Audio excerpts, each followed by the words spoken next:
In October of 1968, Maria Callas was in Paris. She had spent 9 years waiting. 9 years of being the woman that Aristotle Onassis, one of the wealthiest and most powerful men alive, called the love of his life. 9 years of leaving her husband for him. Of abandoning the career that had made her the most celebrated soprano in the world, La Divina, the divine one, the woman that Leonard Bernstein called the Bible of opera, to be present in his life in the way he required. 9 years of watching him promise and delay and promise again. In October of 1968, Aristotle Onassis stopped delaying. He married someone else.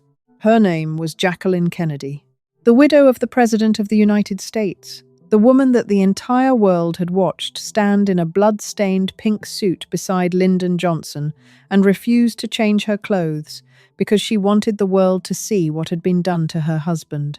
The woman who had become, in the 5 years since Dallas, the most recognizable and most mourned figure in American public life.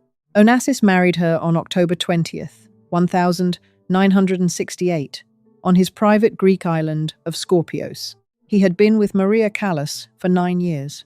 He married Jackie Kennedy. And here is the specific, documented detail that nobody in the coverage of this story has ever fully sat with. Jackie Kennedy had been on Aristotle Onassis's yacht in 1963, a trip arranged specifically to help her recover from the death of her infant son Patrick, who had lived for 39 hours and whose brief life had brought Jackie and John Kennedy closer together than they had been in years. Jackie Kennedy had been Onassis's guest. Maria Callas had been his partner. And 3 months after that 1963 cruise, 3 months after Jackie came aboard the Christina, as a grieving mother, John Kennedy was murdered in Dallas. Onassis and Callas had mourned him together, and 5 years later, Onassis married the widow of the man they had mourned together. Think about what that means. Think about what it means to be Maria Callas in Paris in October 1968, receiving the news that the man you had waited 9 years for had chosen not a stranger, not someone from a world you had no connection to, but the widow of the president whose death you had shared with him. She said afterward, in the specific, controlled way of a woman who had spent her entire life performing emotions on stage and had learned to manage them in private, that she had known it was coming. She had not known it was coming. And what happened to Maria Callas's voice and her health and her life in the 9 years between that October and the morning of September 16th, 1977, when she was found dead in her Paris apartment at 53 years old, is not a story about a diva who fell from grace. It is a story about what is done to a woman when the people who are supposed to love her treat her as something to be used. Her mother used her voice. Her husband used her fame. Onassis used her name. And the world used her grief. I am Mary. And today, we are going to tell the story that the myth of Maria Callas, the temperamental diva, the scandalous affair, the operatic tragedy, has always been designed to prevent you from seeing the real one. The one that begins not in an opera house, but in a hospital room in Manhattan in 1923, where a woman looked at her newborn daughter and refused to look for 4 days. Stay with me.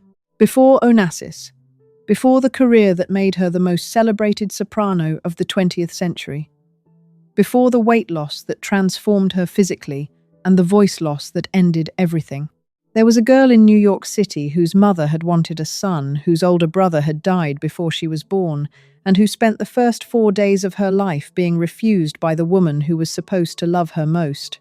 What that refusal did to Maria Callas, and why it explains every single relationship she ever had with every person who came after it. That is where this story begins. To understand why Maria Callas allowed Aristotle Onassis to consume her life, you have to understand the woman who consumed her childhood, her mother, Evangelia. In 1922, a year before Maria was born in Manhattan, Evangelia and her husband George lost their only son, Vasilis, to meningitis. He was 3 years old. The grief didn't just break the family, it distorted it. When Evangelia became pregnant again, she didn't want a baby. She wanted a replacement. She wanted her son back. On the 2nd of December, 1923, When the doctor announced that the child was a girl, Maria Callas did something that would echo through every stage Maria ever walked on. She refused to touch her. She refused to look at her. For 4 days, the newborn Maria lay in a hospital bassinet, rejected by the only person who was supposed to be her world. Maria Callas would later say, "I'll never forgive her for taking my childhood away." But Evangelia hadn't just taken her childhood. She had placed a price on Maria's existence. By the time Maria was 5, her mother realized the girl had a voice. Not just a voice, a commodity.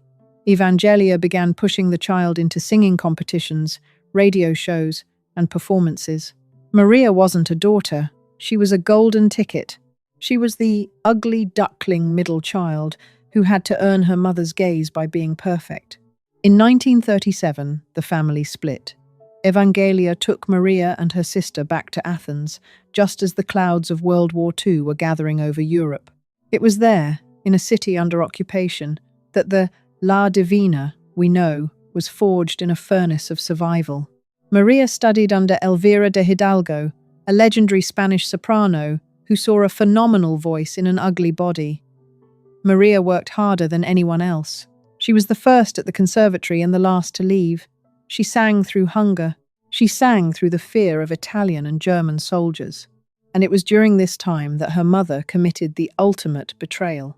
Accounts from this period are harrowing. To keep the family fed during the Axis occupation of Greece, Evangelia allegedly encouraged Maria to entertain and sing for enemy soldiers. Maria was a teenager. Her mother was her manager, and the manager was trading the daughter's dignity for bread. This is the psychological architecture of Maria Callas. She learned, before she was 20, that love is not a right, it is a transaction. You are only valuable if you are performing. You are only safe if you are the best. So, she became the best. By 1947, she had returned to the international stage. She was a force of nature, but she was still that rejected 4-day-old infant inside. She was looking for someone to protect her, someone to take the burden of her voice off her shoulders. She found a man 30 years her senior, Giovanni Battista Meneghini. He was wealthy. He was stable. He called her Maria when the world called her Callas. She married him in 1949. She was devoted to him. She thought she had finally found a room where the pressure was not present. She didn't know that she had simply traded one manager for another. And she had no idea that a yacht named the Christina was waiting in the Mediterranean. In the early 1950s, Maria Callas underwent a physical transformation that shocked the world. She lost 80 pounds in a single year. Some say it was for her health. Others say it was to fit the vision of the high society world she wanted to conquer. But what that weight loss actually did to her vocal cords, the physical cost of becoming the most beautiful woman in opera, is the medical secret that explains why her voice began to break just as she met Aristotle Onassis. That is coming. By the early 1950s, Maria Callas was the undisputed queen of the opera world. She was La Divina. But if you look at photographs of her from 1951 and compare them to 1954, you aren't looking at the same woman. You are looking at a vanishing act. In 1953, Maria Callas weighed nearly 200 pounds. She was a woman of immense physical presence, a heavyweight soprano whose lungs and diaphragm had the literal mass required to project over a 70-piece orchestra without a microphone. She was powerful. She was formidable. But the world of high fashion, the world of the Audrey Hepburns and the Grace Kellys, did not want a formidable Maria. They wanted a delicate one. Maria herself began to obsess over her image. She reportedly said she was tired of being a heavy woman. Between 1953 and 1954, Maria Callas lost 80 pounds. 80 pounds in a single year. The rumors of how she did it became the stuff of dark legend. Some said she swallowed a tapeworm. Others said she lived on nothing but salad and boiled meat. But the physical reality was undeniable. The woman who walked onto the stage at La Scala in 1954 was a reed-thin, high-fashion icon with a waistline that rivaled a runway model's. She was, for the first time in her life, conventionally beautiful. She was the toast of Paris. She was the face of Vogue. But here is the medical truth that the applause ignored. The human voice is an instrument made of muscle and air. When you strip 80 pounds of support from a dramatic soprano's body in 12 months, you aren't just changing the dress size. You are changing the acoustics of the instrument itself. The callous wobble, the slight, unsettling tremor at the top of her range, began to appear almost immediately after the weight loss. Her teacher, Elvira de Hidalgo, was horrified. The critics began to whisper. They said the voice was thinning. They said the Divine One was becoming human. And it was in this moment of physical and vocal vulnerability when Maria was terrified that she was losing the only thing that had ever made her mother look at her, that she walked onto a yacht in the Mediterranean in Itienjo by Wushati. The yacht was the Christina. The host was Aristotle Onassis. Aristotle Onassis did not care about opera. He famously said he hated it. He was a man of the sea, a man of oil, a man of raw, unapologetic power. He was married to Tina Livanos. Maria was married to Giovanni Meneghini. But Onassis saw in Maria Callas something he recognized. He saw a fellow Greek who had conquered the world. He saw a trophy. He saw a woman who was at the height of her fame but was visibly, desperately hungry for a love that didn't come with a contract or a rehearsal schedule. Meneghini, her husband, watched it happen with the helpless realization of a man watching a tidal wave. He had managed Maria for a decade. He had protected her. He had been her papa. But Onassis wasn't a papa. He was a predator. He invited the Meneghinis on a 3-week cruise in the summer of 1959. It was a setup of Shakespearean proportions. On that boat, in front of her husband, in front of the world's elite, Onassis began a campaign of seduction that was designed to break Maria's loyalty. He stayed up with her until 4 a.m., talking in Greek, the language of her childhood, the language her mother had used to berate her. He spoke of their shared heritage. He spoke of a life where she didn't have to be La Divina, where she could just be Maria. By the time the yacht docked back in Italy, the marriage to Meneghini was over. The career that Maria had built with her blood and her breath was now a secondary concern. She moved into Onassis's world. She stopped practicing. She started cancelling performances. The Divine One was becoming a socialite. And Onassis? The man who had chased her with the intensity of a hunter? The moment he caught her, the rules changed. He began to treat her with a cruelty that shocked even his closest associates. He would tell her in front of guests, "You have an opera singer's throat, but you have the mind of a peasant." He would mock her voice, the very voice that was failing because she had sacrificed her health to be the woman he wanted to see. He was a man who only valued the chase. And Maria, the woman who had spent her life trying to earn her mother's love through perfection, responded the only way she knew how. She tried to be more perfect. She tried to be more devoted. She became the woman waiting by the telephone in Paris, while Onassis was in London, in New York, in Greece. She was 36 years old. She was at the peak of what should have been her prime, but she was losing her voice. And she was losing the man she had destroyed her life to keep. And then, in the summer of 1963, a tragedy happened in America. A baby died, a president's son, Patrick Bouvier Kennedy. Aristotle Onassis saw an opportunity. He saw a grieving mother who was also the First Lady of the United States. He sent an invitation to the White House. He offered the Christina as a sanctuary for Jackie Kennedy. Maria Callas was on that yacht when Jackie arrived. She was the hostess. She was the one who welcomed the First Lady aboard. She had no idea that she was looking at her replacement. She had no idea that the woman in the black veil, the woman whose husband would be dead in 3 months, was the only woman on earth who could offer Onassis more power than she could. Maria Callas had the voice. Jackie Kennedy had the name. And in the world of Aristotle Onassis, the name always wins. In the years between 1963 and 1968, Maria Callas lived in a state of suspended animation. She waited for Onassis to marry her. She waited for her voice to return, but while she was waiting, Onassis was making secret trips to Hyannis Port. He was making phone calls to Robert Kennedy. He was positioning himself to buy the one thing money usually can't buy: American royalty.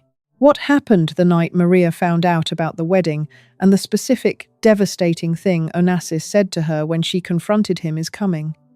Between 1963 and 1968, Maria Callas lived in a state that can only be described as a slow, agonizing surrender. She was no longer La Divina to the world. She was becoming a ghost in her own life. She had largely stopped performing. Her voice, that miraculous instrument that had once been able to move mountains, was now a source of terror for her. Every time she opened her mouth to sing, she didn't know if the sound that came out would be a crystalline high note or a jagged, embarrassing crack. She was 40 years old. In the world of opera, this should have been her prime, the era of the mature voice, the years of absolute mastery. Instead, she was hiding in her apartment in Paris, waiting for the phone to ring. She was waiting for Aristotle Onassis. By now, the power dynamic had shifted completely. When they first met, she was the superstar and he was the wealthy fan. Now, she was the discarded diva and he was the center of the universe. Onassis began to travel more frequently without her. He was seen in London, in New York, and increasingly in the orbit of the Kennedy family. Maria heard the rumors. Everyone did. But Maria had a specific psychological blind spot. She believed that because she had sacrificed everything, her husband, her career, her physical health, Onassis owed her his loyalty. She believed in the transaction. She didn't realize that to a man like Onassis, a sacrifice isn't a gift, it's a loss of leverage. In June of 1968, Robert F. Kennedy was assassinated in Los Angeles. The world was in shock. Jackie Kennedy, now a double widow of the Kennedy tragedy, having lost both her husband and her brother-in-law, was terrified for her children's safety. She felt the walls of America closing in on her. She needed an escape. She needed a fortress. She needed Aristotle Onassis. And Onassis?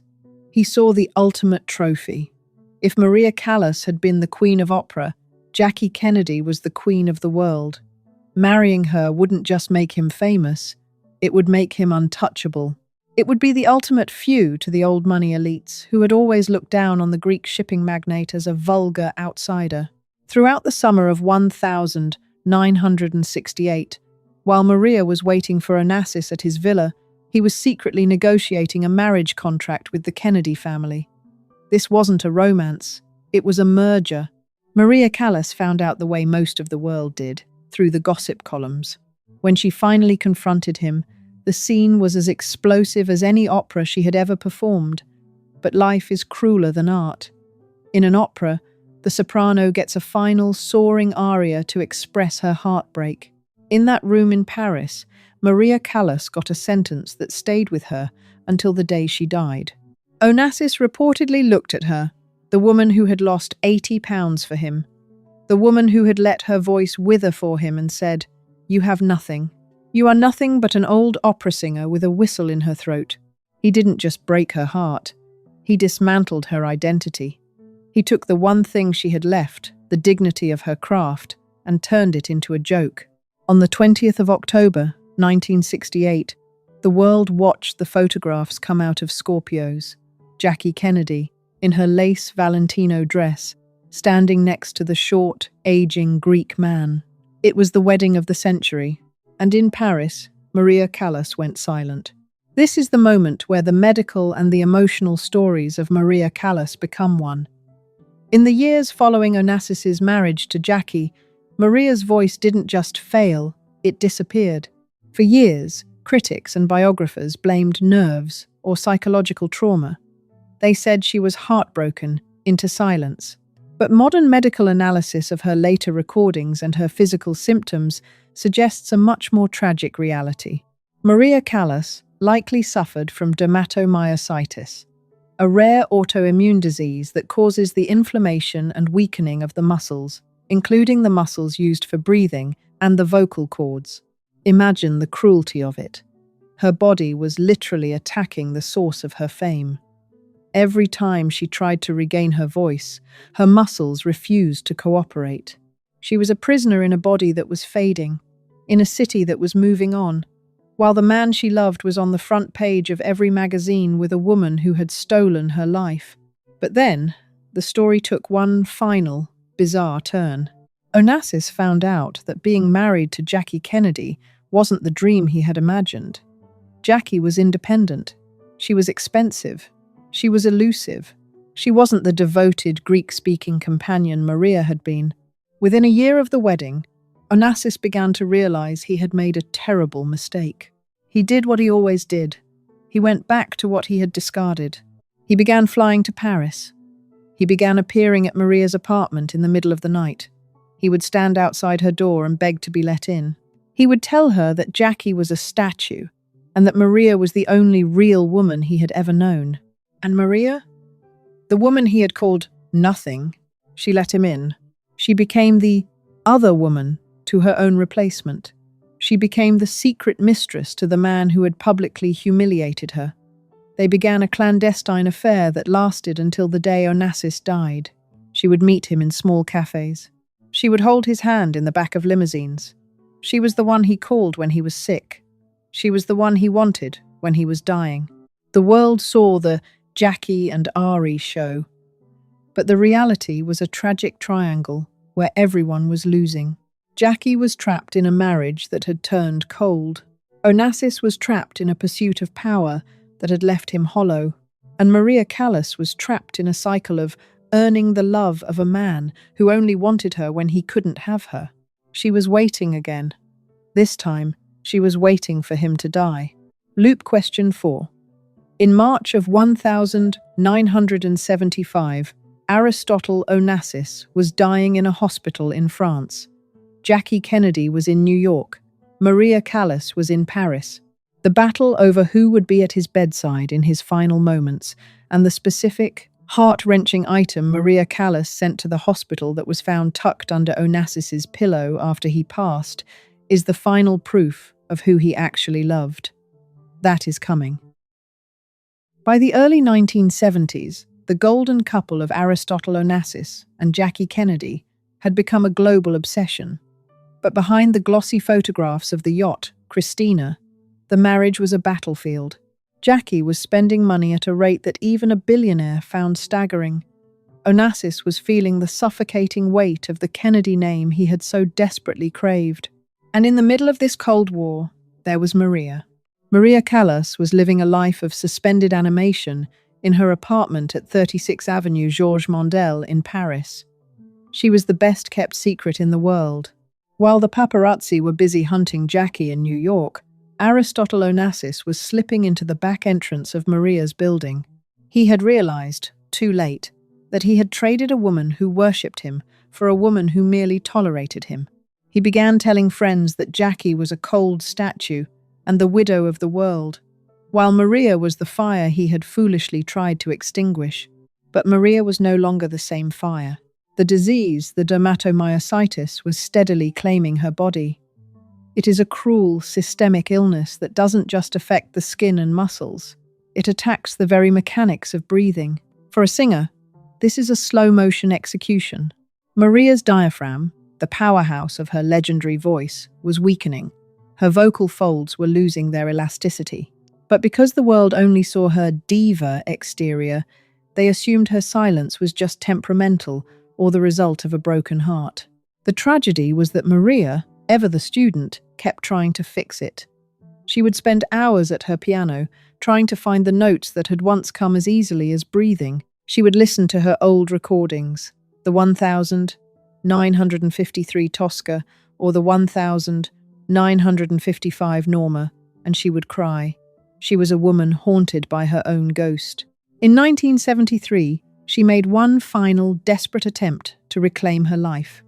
She agreed to a world concert tour with her old colleague and former lover, Giuseppe Di Stefano. It was a disaster. The fans came in droves, but they didn't come to hear the music. They came to see the wreckage. Maria's voice was a shadow. She was terrified. On stage, she looked fragile. her hands shaking as she clutched her scores. She was singing for her life, trying to prove to herself, and perhaps to Onassis, that she was still the divine one. But the tour only proved what she feared most. The voice was gone, and without the voice, who was she? To her mother, she was nothing without the money. To Meneghini, she was nothing without the career. To Onassis, she was nothing without the fame. Then came 1975. Aristotle Onassis's health began to fail rapidly.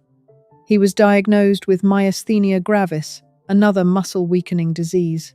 It was a bizarre, cosmic irony. The man who had broken Maria's strength was now losing his own. As he lay dying in the American hospital of Paris, the final act of this tragic triangle played out. Jackie Kennedy was in New York. She reportedly didn't believe he was at death's door, or perhaps she simply couldn't face another public mourning. But Maria Callas was 10 minutes away. She couldn't visit him openly. She wasn't the wife. She was the other woman once again. But she managed to slip into the hospital through a service entrance, aided by Onassis's loyal staff who had always loved her more than Jackie. She sat by his bed while he was unconscious. She spoke to him in the Greek he loved, and she brought him a gift. It wasn't jewelry. It wasn't a contract. It was a red Hermes blanket. She tucked it around him. It was a piece of her, a piece of their years together on the Christina. When Aristotle Onassis died on the 15th of March, 1975, he was reportedly clutching that red blanket. After the nurses cleared the room and the official widow arrived to take charge of the funeral, the blanket was found tucked under his pillow. He died with Maria's warmth, even while his body belonged to the Kennedys. The funeral was a state affair. Jackie was in her black veil again, the image of the stoic widow that the world expected. Maria Callas stayed in her apartment. She didn't go to the church. She didn't make a statement. She simply said to her housekeeper, "Now, everything is finished." But for Maria, the end was a slow fade. She had 2 years left. 2 years in an apartment filled with the smell of old roses and the sound of her own voice on vinyl. She had lost her mother's approval. She had lost her husband's protection. She had lost her lover's presence. And she had lost the voice that had been her only shield against the world. In these final 2 years, Maria Callas became a true recluse. She stopped eating. She spent her days in a bathrobe, watching westerns on television and playing with her poodles. She was 53 years old, but in her mind, she was back in that hospital room in 1923, waiting for someone to look at her. She began to take large amounts of mandrax, a powerful sedative to sleep. She was trying to quiet the voices of the critics, the whispers of the paparazzi, and the silence of the man who had left her. On the morning of the 16th of September, 1977, her maid, Bruna, went into her room to wake her. Maria Callas was gone. The official cause was a heart attack, but those who knew the medical reality of dermatomyositis knew that her heart, a muscle like any other, had simply been worn thin by the disease and the exhaustion of a life lived at a constant, agonizing high pitch. She died alone, just as she had spent those first 4 days in the hospital in Manhattan. When Maria Callas was cremated in Paris, a strange and controversial thing happened. Her ashes were stolen. And then they were found. The mystery of who took them and the final, haunting location where her remains were eventually scattered, fulfilling a wish she had made in secret years before, is the closing note of this symphony. And it reveals the one thing the world could never take from her. That is coming. In the hours after Maria Callas was found dead in her Paris apartment, the world of opera stopped breathing. But for the small inner circle that had surrounded her, a different kind of panic set in. There was no husband. There were no children. There was only a massive, complicated estate and a body that the world still felt it owned. Maria was cremated at the Père Lachaise cemetery in Paris. For a woman who had spent her life being scrutinized for her weight, her clothes, and her face, cremation seemed like the final act of privacy. She was finally reduced to something the paparazzi couldn't photograph. But even in death, the drama followed her. In 1979, 2 years after her death, a shocking report broke. The urn containing Maria's ashes had been stolen from the columbarium at Père Lachaise. For months, the mystery gripped France. Was it a crazed fan? Was it someone looking for a ransom? Or was it someone who believed that Maria Callas didn't belong in a cold stone wall in Paris? The ashes were eventually found, discovered in a remote corner of the cemetery, abandoned. But the incident sparked a realization among her closest friends, including her former husband Meneghini and her loyal staff. Maria didn't belong in Paris. She didn't belong to the city where she had died in a bathrobe, heartbroken and alone. She belonged to the sea. In the summer of 1979, a small Greek naval vessel set out into the Aegean Sea. On board was the Greek Minister of Culture and a few witnesses. They travelled to the centre of the Saronic Gulf, looking out over the blue water that Maria had crossed so many times on the Christina. There, her ashes were scattered into the wind. Think about that moment. The voice that had filled the world's greatest opera houses, the voice that had been used by her mother and traded by her lovers, was finally becoming part of the elements. She was returning to the one place where she had felt truly Maria, the Greek Sea. But as Maria Callas was becoming a legend, the woman who had won the battle for Aristotle Onassis was facing her own reckoning. Jackie Kennedy Onassis had been left a widow for the second time, and she had found that the $26 million settlement she received from the Onassis estate came with a heavy price. The public, who had once worshipped her as the widow of Camelot, now saw her as a woman who had traded her dignity for Greek gold. The two women were forever linked in a tragedy where nobody truly got what they wanted. Jackie spent the rest of her life in New York, working as a book editor, trying to rebuild a life of quiet autonomy, the very thing Maria Callas had never been allowed to have. And Maria? The world began to listen to her again. Without the diva headlines, without the weight loss scandals, and without the Onassis drama, people were left with only the music. And they began to realize that the cracks in her voice, the very things that had been used to humiliate her, were actually her greatest strength. They weren't errors. They were the sound of a human heart breaking in real time. Audio clip, a high, fragile note from Maria Callas's final years. Maria Callas didn't sing to be pretty. She sang to be true. And the truth is often jagged. It is often thin. It is often desperate.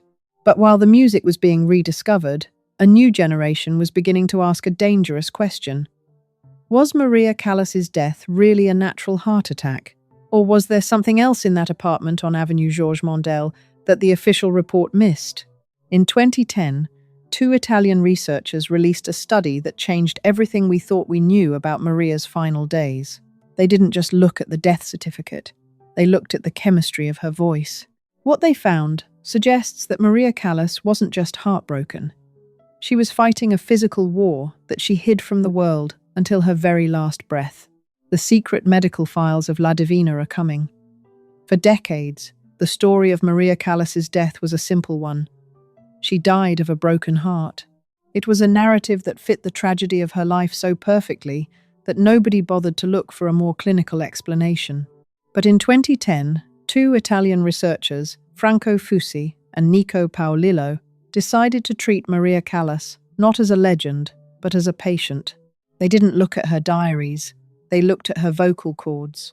By analysing high-fidelity recordings of her performances from the 1950s through her final concerts in the 1970s, they mapped the physical decline of her voice.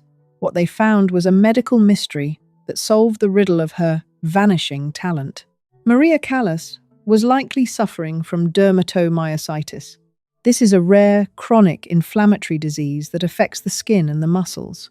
For a woman whose entire life was built on muscular control, the diaphragm, the intercostals, the larynx, this was a death sentence delivered in increments.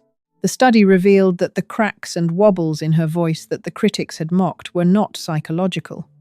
They were the results of muscle fibers literally failing to hold tension. When Maria was on stage in 1973, struggling to reach a high note, she wasn't just nervous. She was a woman with a deteriorating motor system, trying to run a marathon. But why did she hide it?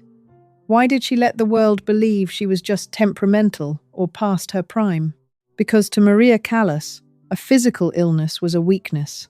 She had been raised by a mother who taught her that her only value was her utility. If she admitted she was sick, she was admitting she was broken. And in the world of Aristotle Onassis, broken things were discarded. She spent her final years in a cycle of self-blame. She thought if she practiced more, if she breathed deeper, if she loved Onassis harder, the voice would come back. She didn't realize she was fighting an internal war that no amount of willpower could win. The researchers also noted that the treatment for dermatomyositis in the 1970s often involved heavy doses of corticosteroids and immunosuppressants. These drugs have a side effect. They cause heart failure over long periods. Maria Callas didn't just die of grief. She died because the very muscles that made her divine had turned against her, and the medicine used to keep her standing had worn her heart to a thread. She was a victim of her own biology, and a medical era that didn't yet understand how to save her. But there is a final, darker layer to this medical mystery. In her final years, Maria was heavily dependent on mandrax, methaqualo, a sedative that helped her sleep and numbed the physical pain of her inflamed muscles. On the morning she died, she had asked her maid for coffee and then collapsed. Some have suggested that Maria, seeing her voice gone and her lover dead, simply took too much.